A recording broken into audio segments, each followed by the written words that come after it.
Galing kay Joanna Marie Bansifra Aspa, sa Ilog Baliwag may kinuhang bata, 2, isinakay sa tricycle. Buti naabutan nila yung kumuha sa mga bata. Ingat po at pagsabihan mga kabataan na huwag sumama kung inaalok sila ng pera.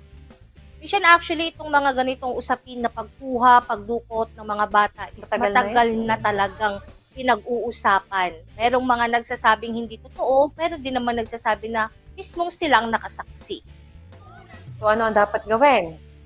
Dapat kapag ganito pong may nakikita kayong mga ganitong insidente talaga, is ire-report po talaga natin yan sa pulisya. Nang sa ganun po magkaroon din ng record, ng blatter, and then humingi ng tulong kung kinakailangan. Oo, at kung malapit naman din sa mga sa barangay, 'di ba? Ipagbigay alam ninyo, huwag agad kuha, maritesan sa kanto. Kaya i-report po ninyo sa kinauukulan.